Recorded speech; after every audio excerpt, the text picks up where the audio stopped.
নবম শ্রেণীর শিক্ষার্থীবৃন্দ, বেঙ্গলি মাস্টার্স চ্যানেলে তোমাদের স্বাগত। তোমাদের পাঠ্য ইতিহাস বইয়ের প্রথম অধ্যায় ফরাসি বিপ্লবের কয়েকটি দিক। আজ এই ভিডিওতে আমি তোমাদের ইতিহাসের প্রথম অধ্যায় থেকে গুরুত্বপূর্ণ 4 নম্বরের প্রশ্নগুলি একে একে তুলে ধরব। প্রশ্নগুলি বিগত বছরের প্রশ্নপত্রের ধরন দেখে প্রস্তুত করা হয়েছে। যে সমস্ত প্রশ্নগুলি অত্যন্ত গুরুত্বপূর্ণ সেগুলির পাশে স্টার মার্কস দেওয়া রয়েছে। কাজে ভিডিওটি খুবই গুরুত্বপূর্ণ, তাই ভিডিওটি স্কিপ না করে সম্পূর্ণ ভিডিওটি দেখো। দেখলে তোমরা তোমাদের প্রথম সাময়িক পরীক্ষা এবং বার্ষিক পরীক্ষা দুটিতেই সমানভাবে উপকৃত হবে। চলো শুরু করা যাক। প্রথম প্রশ্ন, বাস্তিল দুর্গ পতনের কারণ ও গুরুত্ব লেখো। প্রশ্নটি প্রথম সাময়িক পরীক্ষা বার্ষিক পরীক্ষা দুটির জন্যই অত্যন্ত গুরুত্বপূর্ণ। ফ্রান্সের বাস্তিল দুর্গের পতন 1789 সালে ফরাসি বিপ্লবের একটি ঐতিহাসিক মুহূর্ত, যা রাজতন্ত্রের বিরুদ্ধে জনগণের ক্ষোভ ও সংগ্রামের প্রতীক হিসাবে চিহ্নিত হয়। এই ঘটনা ফ্রান্সে সামাজিক ও রাজনৈতিক পরিবর্তনের সূচনা করে, যা পৃথিবী জুড়ে গণতান্ত্রিক আন্দোলনকে প্রভাবিত করে। পতনের কারণ। বাস্তিল দুর্গ পতনের কারণগুলি হল: ক. ফরাসি জনগণ রাজতান্ত্রিক শাসনের বিরুদ্ধে ক্ষুব্ধ ছিল, বিশেষ করে তাদের অর্থনৈতিক অবস্থা খারাপ ছিল। খ. রাজা ষোড়শ লুই এবং তার সরকারের অত্যাচারের কারণে সাধারণ মানুষের মধ্যে বিরোধ সৃষ্টি হয়। গ. অভ্যন্তরীণ এবং বাইরের যুদ্ধের কারণে ফ্রান্সে অর্থনৈতিক সংকট তৈরি হয়েছিল, যা সাধারণ মানুষের মধ্যে ক্ষোভ বাড়িয়ে দেয়। ঘ. ফরাসি বিপ্লবের চিন্তাভাবনা এবং আদর্শ জনগণের মধ্যে জনপ্রিয় হয়ে উঠেছিল, যা বাস্তিল দুর্গের পতনকে ত্বরান্বিত করে।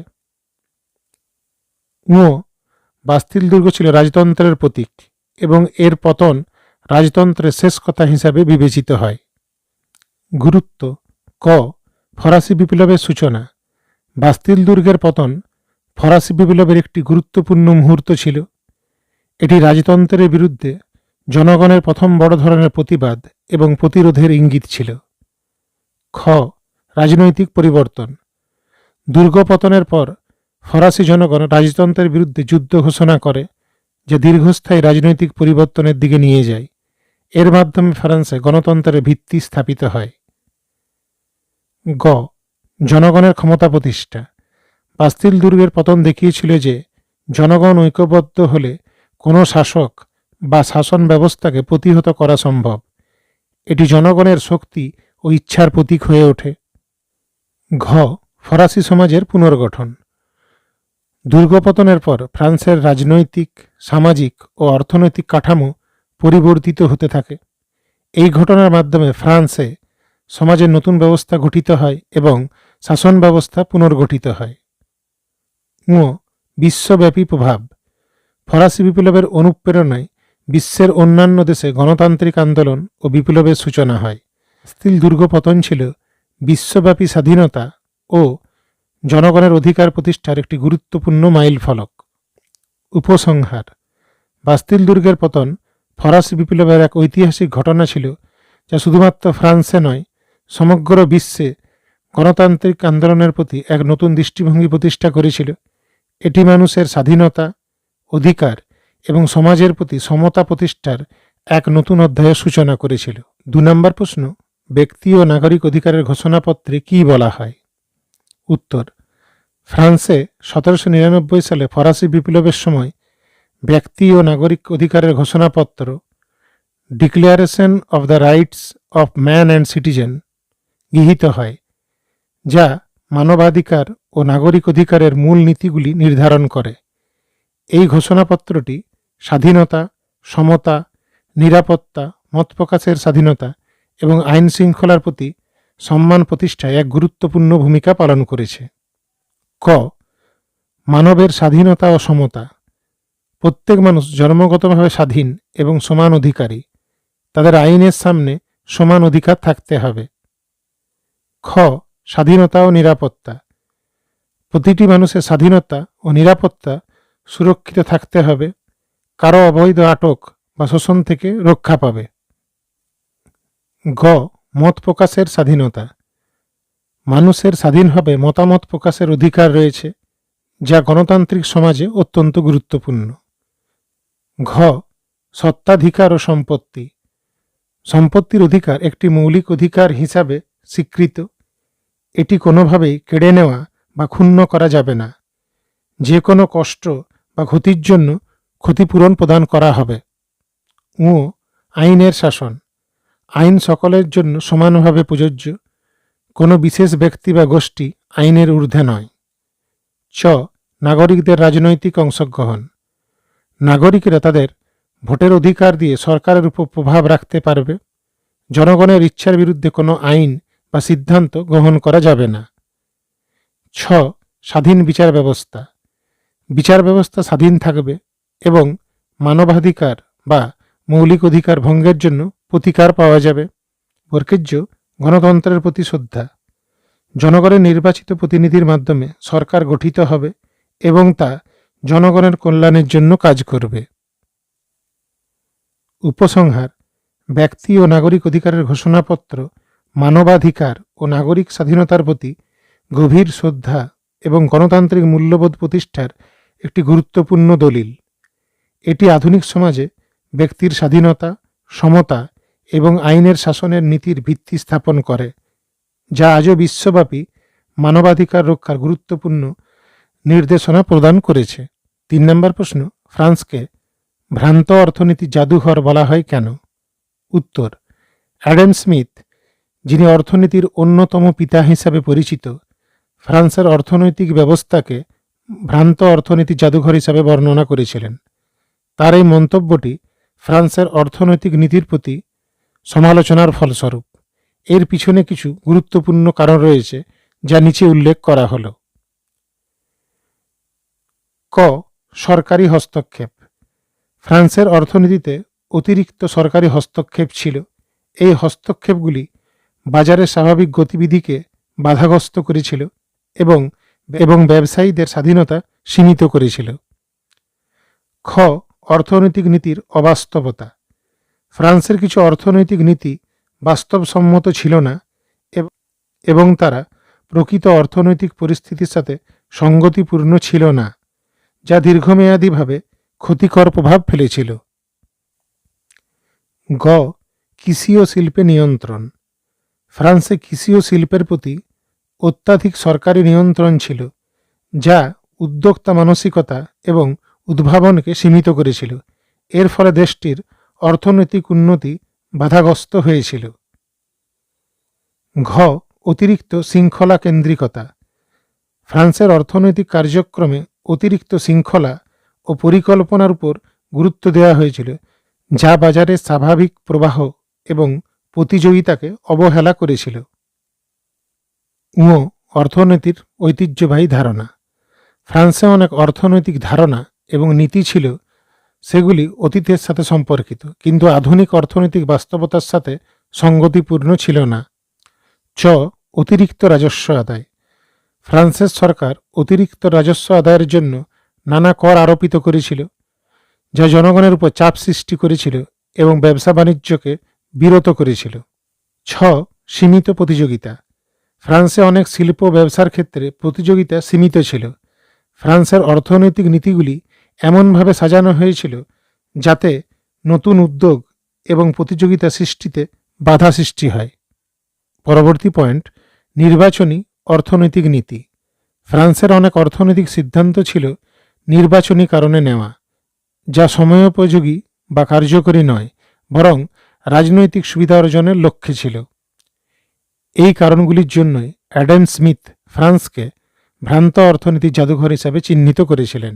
4 নম্বর প্রশ্ন হল, ফরাসি বিপ্লবে নারীদের অবদান সংক্ষেপে আলোচনা করো। ফরাসি বিপ্লব ছিল ইতিহাসের অন্যতম গুরুত্বপূর্ণ সামাজিক, রাজনৈতিক ও অর্থনৈতিক বিপ্লব, যা শুধু ফ্রান্সে নয়, সারা বিশ্বে পরিবর্তনের ঢেউ সৃষ্টি করেছিল। এই বিপ্লবের সময় নারীরা নিজেদের রাজনৈতিক অধিকার ও সমাজে সমতার দাবিতে সক্রিয়ভাবে অংশগ্রহণ করে।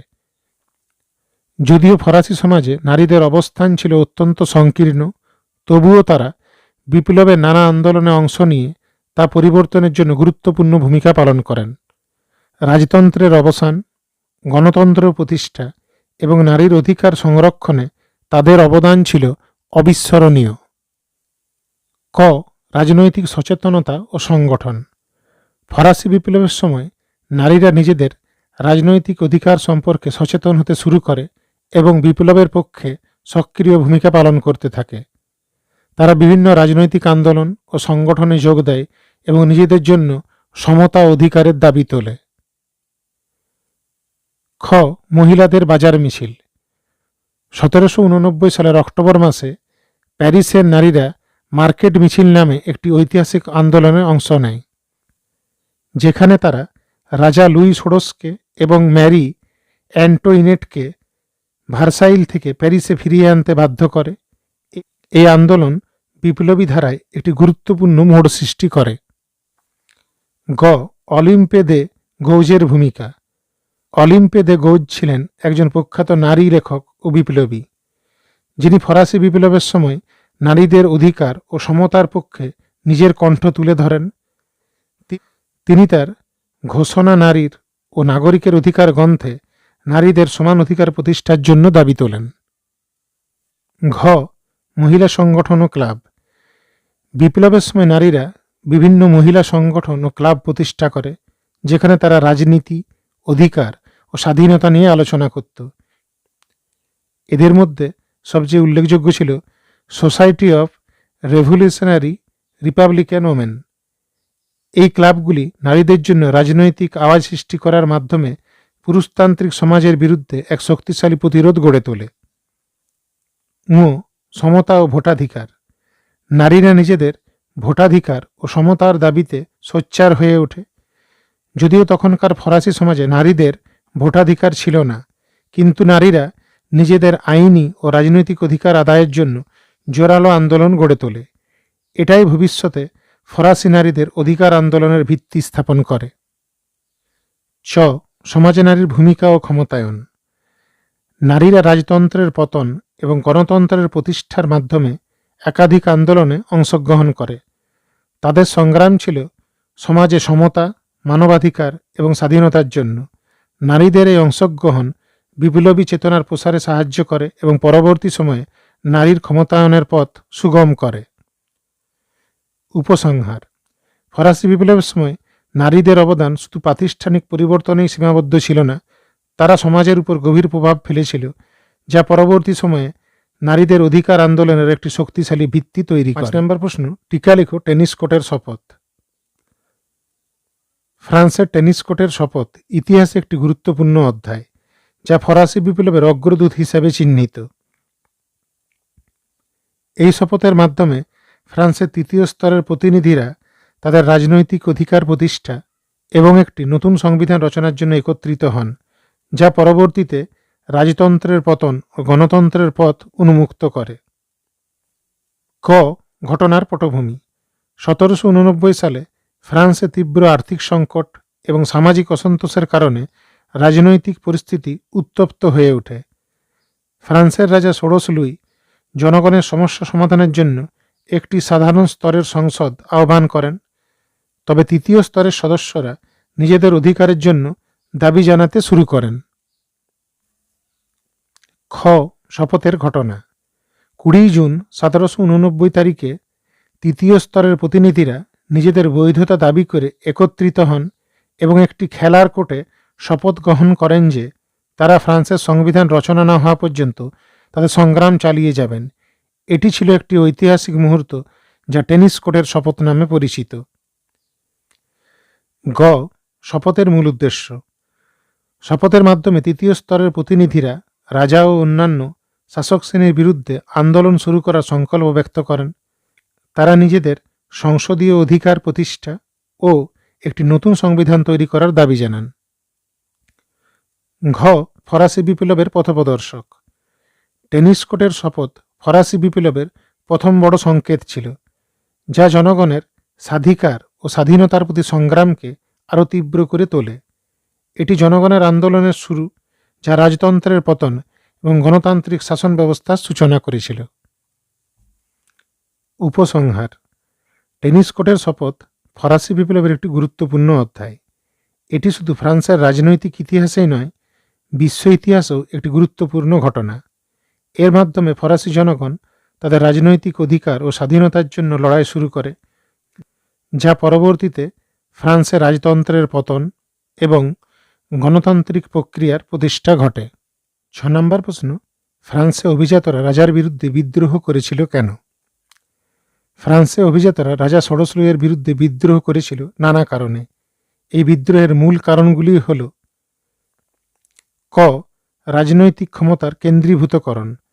রাজা লুই ষোড়শের শাসনকালে রাজত্বের শাসন ক্ষমতা সম্পূর্ণভাবে রাজকার্যের হাতে ছিল।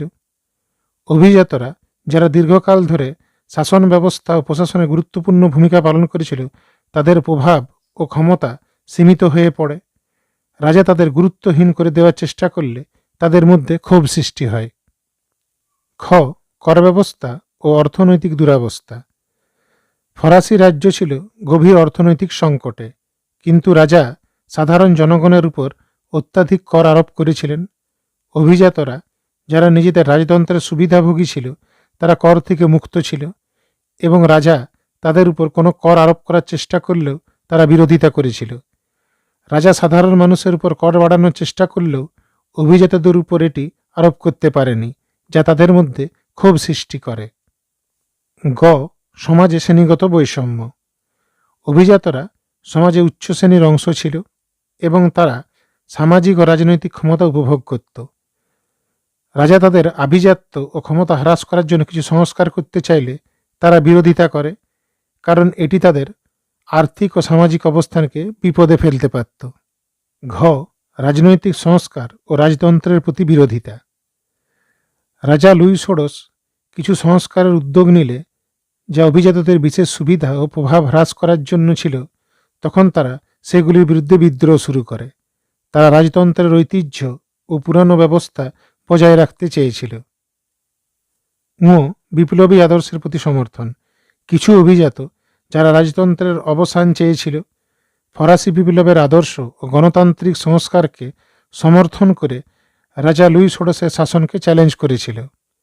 তারা বিশ্বাস করেছিল যে রাজতন্ত্রের পতন তাদের শ্রেণীগত ও রাজনৈতিক স্বার্থের পক্ষে সহায়ক হবে। উপসংহার: ফ্রান্সে অভিজাতদের বিদ্রোহ মূলত রাজতন্ত্রের শাসন ব্যবস্থা, ক্ষমতার অতিকেন্দ্রীকরণ এবং অর্থনৈতিক সংকটের কারণে সৃষ্টি হয়েছিল।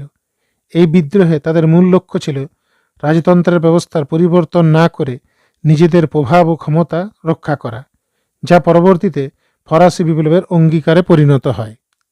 7 নম্বর তথা আমার শেষ প্রশ্ন হল, ফরাসি বিপ্লবের পূর্বে ফ্রান্সের কর ব্যবস্থা সম্পর্কে সংক্ষেপে আলোচনা করো। ফরাসি বিপ্লবের পূর্বে ফ্রান্সের কর ব্যবস্থা ছিল অত্যন্ত বৈষম্যমূলক, দুর্নীতিগ্রস্ত এবং অস্থিতিশীল। ফ্রান্সের কর ব্যবস্থাটি মূলত 3টি প্রধান শ্রেণীতে বিভক্ত ছিল: উচ্চ সমাজ, মধ্যবিত্ত এবং কৃষক শ্রেণী। এই সময়ে ফ্রান্সের রাজস্ব ব্যবস্থায় গভীর অস্থিরতা দেখা দিয়েছিল, যার ফলে সমাজের সাধারণ মানুষের উপর অত্যন্ত চাপ ছিল। এই কর ব্যবস্থার মূল বৈশিষ্ট্যগুলো নিম্নরূপ। ক. শ্রেণীগত বৈষম্য। প্রথম শ্রেণী, ধর্মীয় শ্রেণী ছিল রাজস্ব থেকে মুক্ত এবং তারা বিশেষ সুবিধা ভোগ করত। দ্বিতীয় শ্রেণী, আভিজাত্য শ্রেণীর সদস্যরা কর প্রদান থেকে মুক্ত ছিলেন, তবে তারা রাজকীয় শুল্ক বা বিশেষ কর পরিশোধ করতেন। তৃতীয় শ্রেণী, কৃষক, শ্রমিক, ব্যবসায়ী এবং মধ্যবিত্ত শ্রেণী ছিল করের প্রধান বোঝা বহনকারী। খ. বৈষম্যমূলক রাজস্ব সংগ্রহ পদ্ধতি। ফরাসি রাজ্যকরের বেশিরভাগ অংশ সংগ্রহ হতো টেইলি নামক ভূমিকর থেকে, যা সাধারণত ভূমি বা সম্পত্তির উপর নির্ভর করত। কৃষকরা এই করের আওতায় আসতেন এবং তারা এটি রাজ্যকে প্রদানে বাধ্য হতেন। এরই পাশাপাশি তৃতীয় সম্প্রদায়ের মানুষকে লবণ কর, গ্যাবেল, ক্যাপিটেশন কর প্রমুখ প্রদান করতে হতো, যা খুবই ব্যয়বহুল ছিল। তবে রাজা বা উচ্চ শ্রেণীর সদস্যদের জন্য বিশেষ ছাড় দেওয়া হতো, যা কর ব্যবস্থাকে আরও বৈষম্যমূলক করে তুলেছিল। গ. রাজকীয় ঋণ। রাজকীয় ঋণের বড় অংশ ছিল ইউরোপের যুদ্ধগুলোর জন্য। ফ্রান্সের রাজা ষোড়শ লুইয়ের শাসনকালে ফরাসি রাজ্যের বিপুল ঋণ ছিল এবং তার পরিমাণ বেড়ে চলেছিল। রাজ্য ঋণ পরিশোধ করার জন্য নতুন নতুন কর আরোপ করা হয়েছিল, যা সাধারণ জনগণের উপর অত্যন্ত চাপ সৃষ্টি করেছিল। ঘ. বিশ্বস্ত কর সংগ্রহকারী ব্যবস্থা। কর সংগ্রহকারীদের একটি গুরুত্বপূর্ণ ভূমিকা ছিল রাজস্ব সংগ্রহে। রাজস্ব সংগ্রহকারীরা প্রায়শই দুর্নীতিপূর্ণ ছিলেন, অতিরিক্ত কর আদায় করতেন এবং রাজস্ব ব্যবস্থার মধ্যে কার্যকরী তদারকি ছিল না। এই কর সংগ্রহকারীরা রাজকীয় প্রশাসনের প্রতিনিধি হিসাবে তাদের নিজস্ব স্বার্থের জন্য জনগণের কাছ থেকে অতিরিক্ত অর্থ আদায় করতেন। জনগণ কর সংগ্রহকারীদের হাত থেকে বাঁচতে না পেরে তীব্র আর্থিক চাপের শিকার হতেন। কর ব্যবস্থা ও সামাজিক অস্থিরতা। ফরাসি সমাজে এত বৈষম্য ছিল যে তৃতীয় শ্রেণীর মানুষ তাদের উপর অতিরিক্ত করের বোঝা সহ্য করতে পারছিল না। উচ্চ শ্রেণীর কর মুক্ত থাকা এবং সাধারণ জনগণের উপর অবিচারের কারণে ফ্রান্সের রাজনৈতিক ও সামাজিক অস্থিরতা বৃদ্ধি পেতে থাকে। এর ফলস্বরূপ 1789 সালে ফরাসি বিপ্লবের শুরু হয়, যেখানে সাধারণ জনগণ তাদের অধিকার আদায়ের জন্য সংগ্রাম শুরু করে। উপসংহার: ফরাসি বিপ্লবের পূর্বে ফ্রান্সের কর ব্যবস্থা ছিল অত্যন্ত বৈষম্যমূলক ও দুর্নীতিপূর্ণ। করের ভারের সিংহভাগ চলে যেত তৃতীয় শ্রেণীর মানুষের উপর, যা তাদের জীবনযাত্রার মান খুবই দুর্বিষহ করে তুলেছিল। এই পরিস্থিতি ছিল বিপ্লবের অন্যতম একটি প্রধান কারণ, যা ফরাসি জনগণের মধ্যে ক্ষোভ ও অস্থিরতা সৃষ্টি করেছিল। শিক্ষার্থীবৃন্দ, তোমরা যদি আমার ভিডিওটি দেখে উপকৃত হয়ে থাকো তাহলে ভিডিওটিকে লাইক করতে ভুলো না এবং তোমার বন্ধুদের সাথে শেয়ার করে নাও, যাতে তারাও তোমার মতন সমানভাবে উপকৃত হয়। এবং নতুন হয়ে থাকলে চ্যানেলটি সাবস্ক্রাইব করে আমার পাশে থেকো। ভালো থেকো এবং মন দিয়ে পরীক্ষার জন্য প্রস্তুতি নাও।